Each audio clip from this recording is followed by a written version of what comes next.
Good morning friends, कैसे हो। हमारे यूट्यूब चैनल पे आप लोगों का फिर से स्वागत है। दोस्तों, मैं उम्मीद करता हूँ आप सभी अच्छे होंगे। दोस्तों, लास्ट क्लास में हमने बात करी थी, आज हम पढ़ रहे हैं population distribution density growth and composition. तो दोस्तों, हमारा चल रहा है फर्स्ट चैप्टर। हमने बात करी थी पॉपुलेशन डिस्ट्रीब्यूशन क्या होता है, लोग कहाँ रहते हैं, किस प्रकार से फैले हुए हैं। ठीक है, इसी को हम पॉपुलेशन डिस्ट्रीब्यूशन बोलते हैं। कौन कौन से ऐसे फैक्टर्स हैं जो उनको इफेक्ट डालते हैं, वो सभी चीज़ों के बारे में हमने लास्ट क्लास में बात करी थी। So today we will talk about the density of population. So basic what means of density and how to measure it. So density of population is expressed as number of persons per unit area, यानी कि 1 kilometre के अंदर कितने लोग रहते हैं, इसी को हम बोलते हैं डेंसिटी ऑफ पॉपुलेशन। 1 किलोमीटर के अंदर रेडिएशन में जितने लोग रहते हैं is so density of population. ठीक है, हिंदी में इसको बोलते हैं जनसंख्या घनत्व। क्या बोलते हैं? जनसंख्या घनत्व बोलते हैं इसको। ठीक है, ये आपको ध्यान करना है। सो देखिए, यहाँ पे दे भी रखा है, इतना सा, बस इतना सा ध्यान रखना है, persons per unit area expressed density of population. अब देखो, हम पॉपुलेशन की डेंसिटी क्यों निकालें? ऐसी क्या नो बताई पड़ी है कि हमें, जैसे हम तो डिस्ट्रीब्यूशन ऑफ पॉपुलेशन पढ़ ही रहे थे, तो डेंसिटी क्यों चाहिए? तो इसमें क्या होता है, जनसंख्या का जो लोकली डिस्ट्रीब्यूशन पाया जाता है, स्पेशल डिस्ट्रीब्यूशन पाया जाता है, उसके लिए हमें ज़रूरी है डेंसिटी ऑफ पॉपुलेशन। यानी कि हम हिंदी में बात करें, जनसंख्या के स्थानिक वितरण को बेहतर ढंग से समझने के लिए it's help to getting a better understanding of the spatial distribution of population in relations to land. यानी कि स्थानिक वितरण को बेहतर ढंग से समझने के लिए जनसंख्या घनत्व को काफ़ी सहायता मिलती है। यानी कि डेंसिटी से हमें पता लग जाता है कि उस एरिया के अंदर कितने लोग रहते हैं। ठीक है, सिंपल सी बात है। तो 1 किलोमीटर के अंदर जितने लोग रहते हैं, यही जनसंख्या घनत्व कहलाता है, डेंसिटी ऑफ पॉपुलेशन कहलाती है। So density of populations in India according to census 2011 is 382 persons per square kilometre. तो इंडिया के अंदर इंडिया की डेंसिटी कितनी है कि इंडिया की पॉपुलेशन है, जैसे हम बात करें, इंडिया की पॉपुलेशन कितनी है? 140 करोड़। ठीक है, लेकिन हमारा एरिया कितना है? तो हमारा एरिया है 32 लाख। ठीक है, तो इससे कैलकुलेट कर देंगे, तो ये हम काट के इसको यहाँ पे मैं इसे लिख सकता हूँ 382 पर्सन्स पर स्क्वायर किलोमीटर। यानी कि एवरेज यदि हम निकालते हैं तो हमारे इंडिया के अंदर 1 किलोमीटर के अंदर 382 लोग रहते हैं, 1 किलोमीटर एरिया के अंदर। इसी को हम डेंसिटी ऑफ पॉपुलेशन बोलते हैं। 2011 की जनगणना के अनुसार 382 लोग जो हैं 1 किलोमीटर के अंदर रहते थे। There has been a steady increase of more than 200 persons per square kilometer over the last 50 years, and density of population increased from the 117 persons square kilometer in 1951 to 382 persons square kilometer in 2011। यानी कि ये क्या बताना चाह रहा है कि यदि हम बात करें 50 साल पहले की, 1950 में हमारे इंडिया की डेंसिटी ऑफ पॉपुलेशन कितनी थी? मात्र 117 लोग 1 किलोमीटर में रहते थे। लेकिन अभी जो है 2011 में कितने रह रहे हैं? 382। तो ये जो क्या है, किसको दिखाता है कि इंडिया के अंदर 50 वर्षों के अंदर 200 यानी कि 200 पर्सन्स पर स्क्वायर किलोमीटर के अंदर ग्रोथ देखने को मिली है। यानी कि यहाँ पे देखो, 50 साल ही हुए ना, 50 सालों के अंदर कितनी ग्रोथ हुई है? 200 व्यक्ति प्रति वर्ग किलोमीटर से अधिक की वृद्धि हुई है। यानी कि ये अपने आप में शो करता है कि इंडिया के अंदर जो पॉपुलेशन डेंसिटी है वो इंक्रीज हुई है लास्ट 50 साल के अंदर। ठीक है, अब बढ़ते हैं आगे। अभी दोस्तों, कमेंट बॉक्स में आपको लिख के बताना है कि आपके स्टेट की पॉपुलेशन डेंसिटी कितनी है। ठीक है, चलो नेक्स्ट बढ़ते हैं। The data show in appendix give an idea of spatial variations of population density in country which ranges from a low as 17 persons per square kilometer in Arunachal Pradesh to 11,297 persons in National Capital Territory of Delhi। अब देखो दोस्तों, यहाँ पे ये क्या बता रहा है कि हमारी जो डेंसिटी है उसमें भी वेरिएशन देखने को मिलता है, असमान वितरण देखने को मिलता है डेंसिटी के अंदर भी। अरुणाचल प्रदेश जो हमारा ईस्टर्न स्टेट है, वहाँ पे मात्र 1 किलोमीटर के अंदर ओनली 17 पर्सन स्क्वायर किलोमीटर के अंदर देखने को मिलते हैं। यानी कि 1 किलोमीटर के अंदर 17 लोग रहते हैं। लेकिन दिल्ली की बात करें तो यहाँ पे 1 किलोमीटर के अंदर 11,297 लोग रहते हैं। देख रहे हो आप, ये क्या है, डेंसिटी। हमें किसी लोकल एरिया के बारे में ये इन्फॉर्मेशन प्रोवाइड करवाती है कि वहाँ पे कितने लोग रहते हैं। ये कहीं रिसोर्सेज के ऊपर बर्डन तो नहीं है, ये कई चीज़ें इकोनॉमिक सोशल जो है फैक्टर्स जो हमें प्रोवाइड करवाते हैं। ठीक है, अब बात करते हैं हम, जैसे ये क्या है, ये हमें वेरिएशन देखने को मिलता है पॉपुलेशन के अंदर है। अरुणाचल प्रदेश के अंदर 17 लोग रहते हैं, वहीं पे दिल्ली के अंदर 11,297 लोग रहते हैं 1 किलोमीटर के अंदर। ठीक है, वहीं पे हम बात करें थी नॉर्दर्न इंडियन स्टेट बिहार की डेंसिटी कितनी है 1102, वेस्ट बंगाल की 1129 एंड 1029 है, 1029 है, एंड उत्तर प्रदेश की 828 and higher density which Kerala 858, Tamil Nadu 555 have higher density among the peninsular Indian state. अब देखिए दोस्तों, इंडिया के अंदर कौन कौन से ऐसे स्टेट हैं जिनकी डेंसिटी बहुत ज़्यादा है, तो इसके अंदर आप लिख सकते हो बिहार, वेस्ट बंगाल और उत्तर प्रदेश, इनकी डेंसिटी बहुत ही ज़्यादा है। वहीं पे बात करें सदर्न स्टेट की, पेनिनसुलर इंडिया जो है हमारा, वहाँ पे कुछ स्टेट हैं जिनकी डेंसिटी ज़्यादा पाई जाती है, जैसे केरला, तमिलनाडु। ठीक है, ये 2 स्टेट है जहाँ की जो डेंसिटी है वो बहुत ज़्यादा पाई जाती है। ठीक है, डेंसिटी अमोंग दी पेनिनसुलर इंडिया स्टेट। अब वहीं पे इसके हम अपोजिट बात करें, लाइक असम, गुजरात, आंध्र प्रदेश, हरियाणा, झारखंड, ओडिशा है मॉडरेट डेंसिटी।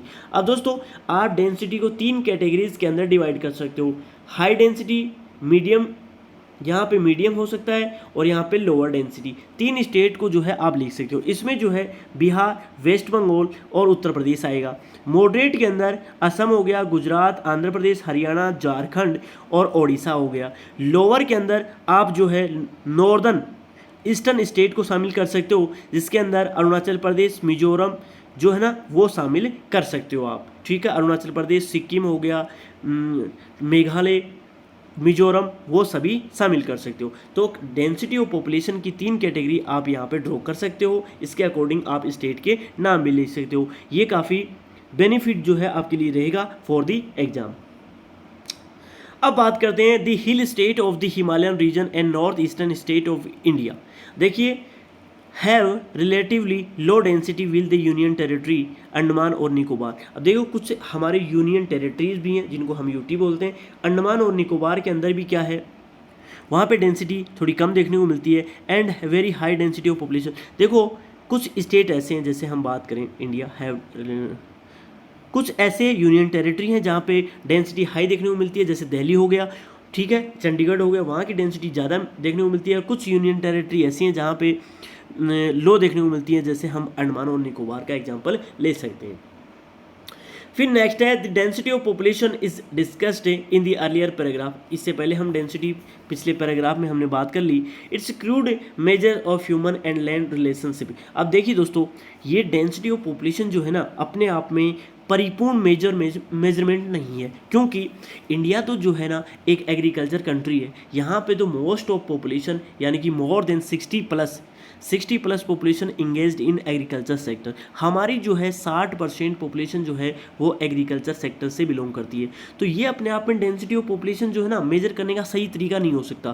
क्यों नहीं हम इसमें एग्रीकल्चर से रिलेटेड कुछ डेंसिटी या फिर मेजरमेंट करें। तो इसके लिए हमने कुछ ना कुछ यहाँ पे और भी क्या कुछ स्केल जो है यहाँ पे निकाले हैं, यानी कि हम किसी भी लोगों का जो पैटर्न है वो जानने के लिए यहाँ पे हमने कुछ एग्रीकल्चर से रिलेटेड कुछ मेजरमेंट यहाँ पे इंडिकेट किए हैं। जैसे उनसे हम देख सकते हैं, to get a better insight into the human land ratio in term of pressure of population on total cultivated land that is physiological and the agriculture density should be found out which are the significant for country like India having a larger agriculture population।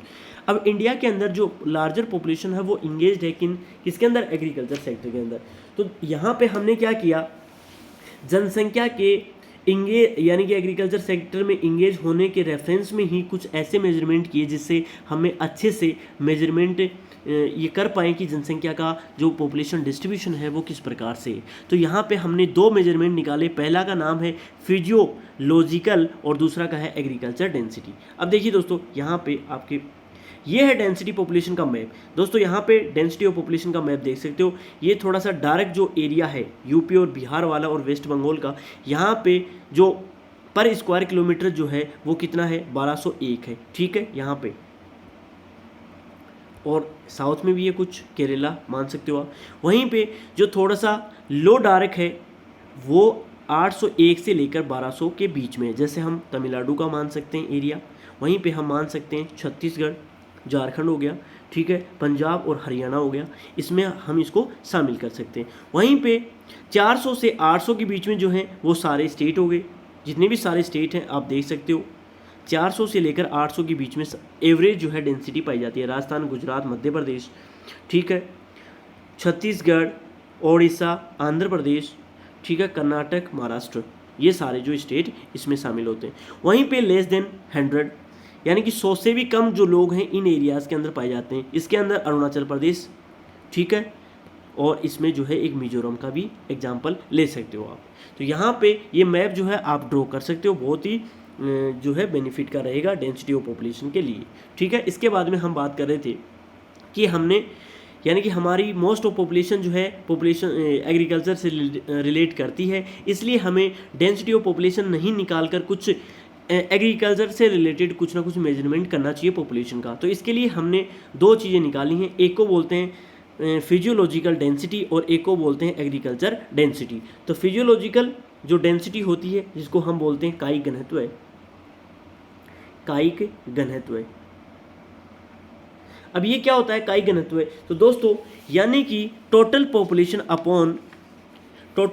Upon net cultivated area, यानी कि हम बात करें यानी कि total population कितनी है हमारे देश की और उसमें से भाग देंगे कितनी नेट कल्टिवेटेड, कितनी भूमि को हम क्या करते हैं कल्टिवेट करते हैं, बुहाई करते हैं, खेती करते हैं, तो वो क्या निकल जाएगी, फिजियोलॉजिकल डेंसिटी निकल जाएगी, कायिक घनत्व निकल जाएगा। यानी कि हमारी जो जनसंख्या है कितनी है और कितने जो लोग हैं वो खेती करते हैं, निवल कृषि क्षेत्र जो है वो कितना है, नेट कल्टिवेटेड एरिया कितना है, तो वो निकल जाएगा फिजियोलॉजिकल डेंसिटी। तो ये जो है मेजरमेंट जो है एग्रीकल्चर से रिलेटेड हैं, ये आपको ध्यान करना है। तो पहले को निकालने का तरीका, हमारी देश की पॉपुलेशन जैसे 140 और हमारी जो जैसे नेट कल्टिवेटेड एरिया कितना हो गया, जैसे ऑल ओवर 32 लाख जो है हमारा टोटल एरिया है, उसमें से अप्रोक्सीमेटली जैसे 15 जो लाख है हेक्टेयर जो है हम क्या करते हैं कल्टिवेट करते हैं, तो उसको हम काटेंगे तो जो है वो क्या निकलेगा, फिजियोलॉजिकल डेंसिटी निकलेगी। फिर बात करते हैं एग्रीकल्चर डेंसिटी। तो एग्रीकल्चर डेंसिटी कैसे निकालते हैं, तो टोटल एग्रीकल्चर पॉपुलेशन कितनी है, कितने लोग जो हैं खेती करते हैं, पहली चीज़ तो ये होगी, ठीक है, टोटल एग्रीकल्चर पॉपुलेशन कितनी है, टोटल एग्रीकल्चर पॉपुलेशन कितनी है और नेट कल्टिवेबल एरिया कितना है, यानी कि निवल कृषि क्षेत्र कितना है, ठीक है, ये आपको ध्यान करना है। तो यहाँ पे वो निकल जाएगा एग्रीकल्चर डेंसिटी, इसको बोलते हैं कृषीय घनत्व। इसको क्या बोलते हैं, कृषीय घनत्व। कितने लोग खेती करते हैं अपॉन कितनी जो है एरिया अवेलेबल है for the agriculture, cultivable area कितना है, तो ये दोनों जो है वो आपको ध्यान करना है, काफ़ी इंपॉर्टेंट है एग्रीकल्चर से रिलेटेड।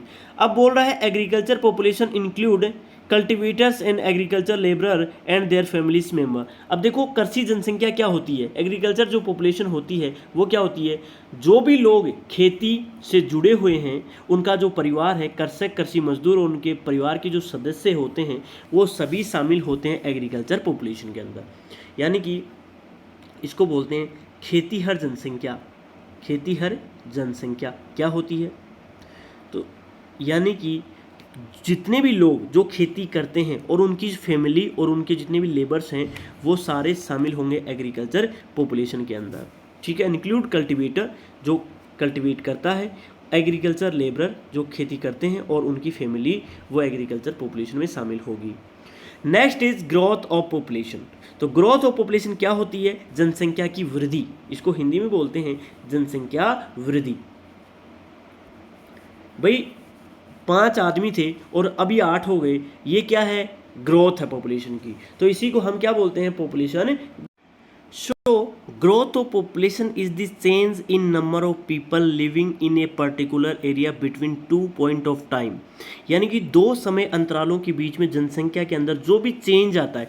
बस दोस्तों आपको इतना सा ध्यान रखना है कि ग्रोथ ऑफ पॉपुलेशन होती क्या है। So the change in the number of people that is growth of population, यानी कि जनसंख्या के अंदर कुछ भी परिवर्तन होता है, या तो वो माइनस में जाएगा या फिर प्लस में, लेकिन वो कुछ ना कुछ चेंज हुआ उसमें, उसी को ग्रोथ बोलते हैं। वो नेगेटिव भी हो सकता है या फिर वो पॉजिटिव भी हो सकता है। बस इतना सा आपको ध्यान रखना है, ठीक है। सो जनसंख्या की वृद्धि जो है दो समय बिंदुओं के बीच, दो समय बिंदु कौन से, जैसे हम बात करें टू पॉइंट ऑफ टाइम क्या हो गया, जैसे हम बात करें 201 से लेकर 2011 के बीच में जनसंख्या कितनी रही, तो दो समय हो गए, 2001 के और 2011 के बीच में कितना चेंज हुआ, इसी को बोलते हैं ग्रोथ ऑफ पॉपुलेशन, ठीक है। सो ग्रोथ ऑफ पॉपुलेशन यानी कि जो जनसंख्या वृद्धि है दो समय बिंदुओं के बीच किसी विशेष क्षेत्र में रहने वाले लोगों की संख्या में परिवर्तन को जनसंख्या वृद्धि, इसको ग्रोथ ऑफ पॉपुलेशन को क्या बोलते हैं, जनसंख्या वृद्धि कहते हैं।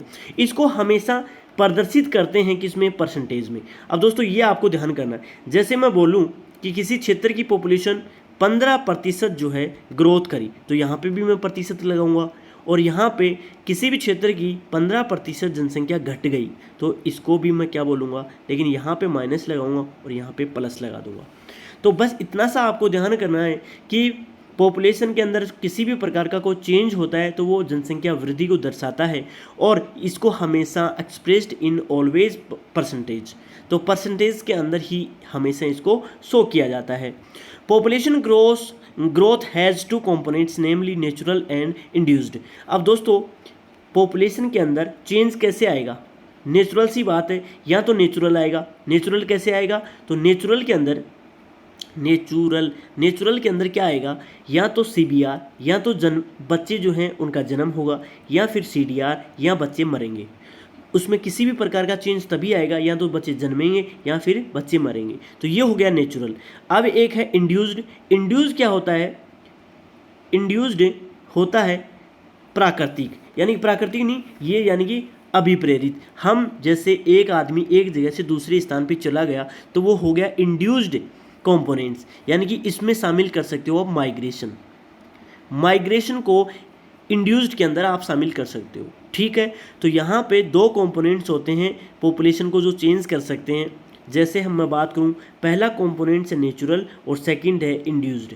सो wheel the natural growth is analysed by the assessing the crude birth death and rate. अब यहाँ पे दो चीज़ें शामिल होती हैं, क्रूड बर्थ रेट और डेथ रेट, यानी कितने लोग जन्मे और कितने लोग मरे। यानी कि कोई भी एक क्षेत्र है, पर्टिकुलर एरिया है, यहाँ पे पॉपुलेशन कैसे चेंज होगी, तो यहाँ पे या तो बच्चे जन्मेंगे या फिर बच्चे मरेंगे, ठीक है।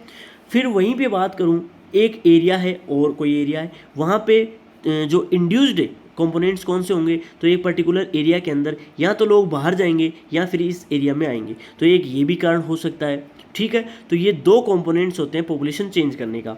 सो the induced components are explained by the volume of inwards in outwards, यानी कि इनवार्ड्स लोग आएंगे, आउटवार्ड्स जाएंगे, मूवमेंट ऑफ द पीपल, लोगों की जो गति है, या तो वो यहाँ पे आएंगे या फिर यहाँ से जाएंगे, ठीक है। या सिंपल हम इसको माइग्रेशन भी बोल सकते हैं। People in any given area, किसी एरिया के अंदर लोग या तो जा सकते हैं, इससे भी पॉपुलेशन चेंज हो सकती है, या फिर आएंगे, इससे भी यहाँ पे पॉपुलेशन चेंज हो सकती है। जाएंगे तब तो यहाँ पे घटेगी और आएंगे तब यहाँ पे बढ़ेगी, तो ये क्या पॉपुलेशन चेंज हो सकती है, और इस चेंज होती है पॉपुलेशन, उसी को तो ग्रोथ ऑफ पॉपुलेशन बोला जाता है। So however in the present chapter, इस चैप्टर के अंदर हम we will only discuss the natural growth India population, यानी कि इस चैप्टर के अंदर हम इंड्यूस को नहीं पढ़ेंगे, सिर्फ नेचुरल ग्रोथ को ही पढ़ेंगे, जिसके अंदर CBR और CDR आता है, यानी कि क्रूड बर्थ रेट और क्रूड डेथ रेट को ही पढ़ने वाले हैं। So decadals and annual growth rates of population in India are both very high and steadily increase over time. The annual growth rate of India's population is 1.64% according to census 2011. India की यदि हम बात करें population growth rate की, तो India की जो population growth rate है यानी कि दशकीय और वार्षिक वृद्धि दर बहुत ऊंचे रहे हैं भारत के, और समय के साथ इसमें हमेशा क्या इंक्रीजमेंट देखने को मिला है समय के साथ। दी एनुअल जो ग्रोथ रेट है भारत की जो जनसंख्या की वार्षिक वृद्धि है वो कितनी है 1.64% 2011 के आंकड़ों के हिसाब से। तो ये आपको ध्यान करना है कि जनसंख्या की वार्षिक वृद्धि जो है जनसंख्या की जो वार्षिक यानी कि हर साल कितनी बढ़ रही है वो कितनी है, वार्षिक वृद्धि हर साल कितनी बढ़ रही है 1.64%। ठीक है, और यदि हम बात करें 10 साल की तो 10 साल की जो है वो है 17.84%। ये आपको ध्यान करनी है। ये है हर साल की एनुअली है और वो है 10 साल की, वो हम नीचे बात करने वाले हैं। अब एक वर्ड हो रहा है पॉपुलेशन डबलिंग टाइम, यानी कि जनसंख्या का दुगना होने का समय क्या रहा है। तो पॉपुलेशन का जो डबलिंग टाइम है वो मोस्टली वही है जो इटसेल्फ करंट एनुअल ग्रोथ जो रेट है किसी भी देश की, जो हमारे जो देश की जो करंट एनुअल ग्रोथ रेट है वही अपने आप में जनसंख्या की डबलिंग टाइम कहलाती है। यानी कि जनसंख्या कितने समय में दोगुनी हुई है, तो जो जिस हिसाब से करंट जो ग्रोथ रेट है वही अपने आप में जनसंख्या की डबलिंग रेट भी मानी जाती है। So population doubling time is the time takens by the a population to double itself at its current annual growth, यानी कि जनसंख्या की दोगुना होने का जो समय है उसको वर्तमान वार्षिक वृद्धि दर तथा किसी भी जनसंख्या को दोगुना होने में जो जितना समय लगता है उसी को पॉपुलेशन डबलिंग टाइम बोला जाता है। नेक्स्ट है growth rate of population in India over the last 1 century has been caused by annual birth rate and death rate and rate of migration and thereby show different trend। अब यहाँ पे यदि हम बात करें एक शताब्दी के अंदर 100 सालों के अंदर बात करें तो जनसंख्या की जो वृद्धि है भारत के अंदर वो जो 2 कारण मुख्य रहे हैं, वार्षिक जन्म दर और मृत्यु दर तथा प्रवास की दर के कारण हुई है। यानी कि इंडिया के अंदर पॉपुलेशन जो चेंज हुई है वो 3 कारणों के कारण हुई है, CBR, CDR और माइग्रेशन। ठीक है, तो ये आपको ध्यान करना है। सो इसके अंदर हम बात करें यानी कि growth rate of population in India, so यहाँ पे हमें 3 चीज़ें देखने को मिलती हैं। यानी कि इंडिया के अंदर जो पॉपुलेशन ग्रोथ हुई है वो 3 चीज़ों के कारण हुई है, CBR, CDR और थर्ड इज़ माइग्रेशन। ठीक है, तो इनमें जो है ना हमेशा अलग अलग प्रवृत्तियाँ देखने को मिलती हैं। So death rate, birth rate and migration and thereby show शो डिफरेंट ट्रेंड्स, यहाँ पे वेरियस टाइप के ट्रेंड्स देखने को मिले। There will be 4 distinct phases of growth identify within. अब 4 फेज जो हैं ग्रोथ के हम पढ़ने वाले हैं। इससे जैसे यहाँ पे 4 फेज जो हैं, फेज नंबर 1, 2, 3 और 4, ये बाद में पढ़ेंगे, पहले इसके बारे में जान लेते हैं। ग्रोथ ऑफ पॉपुलेशन, यहाँ पे एक इंडेक्स जो है वो एक बार देख लेते हैं। यानी कि decadal growth rate in India, India के अंदर 10 सालों के अंदर जो है किस प्रकार से ग्रोथ रेट देखने को मिली है। जैसे हम बात करें 1901 से 1901 से लेकर 1911 के बीच में हम पॉपुलेशन ग्रोथ बात करें तो यहाँ पे 5% की ग्रोथ देखने को मिली है और ये पॉजिटिव थी। फिर हम बात करें 911 से लेकर 1921 के बीच में देखें तो माइनस में 0.31 जो है देखने को मिली। ठीक है, तो ऐसे ही ये 10-10 सालों का जो है डिफरेंस देके हम यहाँ पे पॉपुलेशन ग्रोथ को देख सकते हैं। बात करें प्रेजेंट की तो हम बात करें 2001 से लेकर 2011 के बीच में पॉपुलेशन कितनी इंक्रीज हुई है, सो दैट इज़ 17.64%। वहाँ पे दोस्तों मैंने गलत बता दिया था तो ये एक बार देख लेना। यहाँ पे ये जो पॉपुलेशन ग्रोथ रही है 2001 से लेकर 2011 के बीच में, तो ये रही है 17.64%। ठीक है, ये आपको ध्यान करना है। अब दोस्तों दशकीय जो वृद्धि होती है जिसको हम डिकेडल ग्रोथ रेट बोलते हैं, क्या बोलते हैं, डिकेडल ग्रोथ रेट, उसको निकालते कैसे हैं तो यहाँ पे डिकेडल ग्रोथ रेट निकालने का एक तरीका होता है, यानी कि G/P - P, यानी कि देखो P2 का जो मीन्स होता है population of the base year, उस साल की जनसंख्या कितनी है, प्रेजेंट साल की जनसंख्या कितनी है, और P1 का जो है 1 का क्या मीन्स होता है population of this present year.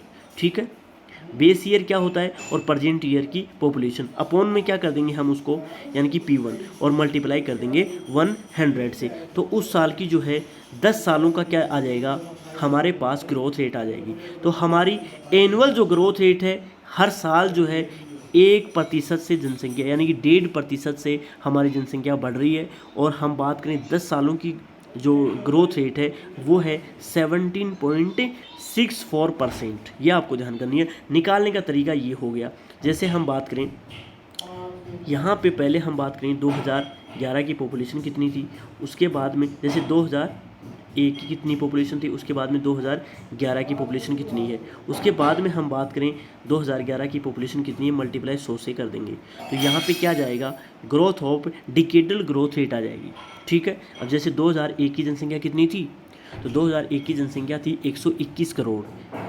ठीक है, यानी कि 102 करोड़ थी, यहाँ पे 102 करोड़ आ जाएगी, यहाँ पे क्या जाएगी 121 करोड़ आ जाएगी, और यहाँ पे भी 121 करोड़ कर देंगे मल्टीप्लाई 100 से कर देंगे तो ये क्या आ जाएगी, डिकेडल ग्रोथ रेट, यानी कि 10 सालों में इंडिया के अंदर पॉपुलेशन कितनी ग्रोथ हुई है उसके बारे में आ जाएगी। अब एक मैप आप यहाँ पे और देख सकते हो, इसमें ग्रोथ ऑफ पॉपुलेशन शो कर रखी है। देखो यहाँ पे growth of rate in percent, जहाँ पे ये जो डार्क एरिया दिख रहा है आपको, ये अरुणाचल प्रदेश और मेघालय, ये जो रीजन है यहाँ पे पॉपुलेशन की जो ग्रोथ रेट रही है वो अबाउट 25% से ज़्यादा रही है। आप देख सकते हो यहाँ पे पॉपुलेशन की जो ग्रोथ रेट है, हम बिहार की बात करें, अरुणाचल प्रदेश, मेघालय, और इसके अलावा जो है यहाँ पे हमारी जो ग्रोथ रेट रही है वो कितनी रही है, मोर देन 25%। हम बात करें ये जो और थोड़ा सा लो डार्क एरिया है, राजस्थान, यूपी, मध्य प्रदेश और छत्तीसगढ़ और झारखंड, ये जितने भी स्टेट हैं यहाँ पे हमारी जो ग्रोथ रेट रही है परसेंट में 20 से लेकर 25% ग्रोथ रेट देखने को मिली है। ठीक है, इसके अलावा हम बात करें जो थोड़ा सा कम डार्क है, जैसे हम बात करें गुजरात, महाराष्ट्र, कर्नाटक और तमिलनाडु, तो यहाँ पे हमारी ग्रोथ रेट रही है 15 to 20%। ठीक है, इसके अलावा हम बात करें, जैसे हम बात करें यहाँ पे आंध्र प्रदेश, उड़ीसा और वेस्ट बंगाल की, तो इनकी जो पॉपुलेशन है वो रही है 10 to 15%। ठीक है, इनकी कम ग्रोथ रेट रही है। वहीं पे 10% से कम ग्रोथ रेट ऐसे कुछ स्टेट हैं, जैसे मैं बात करूं, जैसे एक तो जो है नागालैंड की जो ग्रोथ रेट रही है वो 10% से भी कम रही है। इसके अलावा क्या कोई स्टेट आपको दिखाई दे रहा है? जी बिल्कुल, एक गोवा है और एक केरला। तो ये 3 स्टेट ऐसी हैं जिनकी ग्रोथ रेट लेस देन 10% से भी कम रही हैं। अब दोस्तों ये काफ़ी इम्पोर्टेंट फैक्ट है, यहाँ पे क्यों रहे हैं उसके पीछे कुछ सोशल और कुछ इकोनॉमिक फैक्टर रहे हैं, क्योंकि गोवा, केरला और नागालैंड जो है एक वहाँ पे लिटरेसी भी ठीक ठाक है। और क्या क्या और रीजन रहे हैं आप कमेंट बॉक्स में लिख के हमें बता सकते हो। ठीक है, तो ये कुछ आप जो है ना इंडिया के अंदर ग्रोथ ऑफ पॉपुलेशन जो है, यानी कि 2001 से लेकर 2011 के बीच में किस प्रकार से पॉपुलेशन ग्रोथ रही है, इस मैप में आप शो कर सकते हो, जहाँ पे 25% से ज़्यादा और 10% से कम यहाँ पे आप देख सकते हो। ठीक है, इसके बाद में बात करेंगे दोस्तों हम 4 फेज़ कौन कौन सी रही हैं जो पॉपुलेशन डेंसिटी को शो करती हैं, ग्रोथ ऑफ पॉपुलेशन को शो करती हैं, तो यहाँ पे पॉपुलेशन ऑफ ग्रोथ की 4 फेज़ हैं जो इंडिया के अंदर अलग अलग हैं। इनके बारे में हम नेक्स्ट क्लास के अंदर बात करेंगे। यहाँ तक आप लोगों का बहुत बहुत धन्यवाद।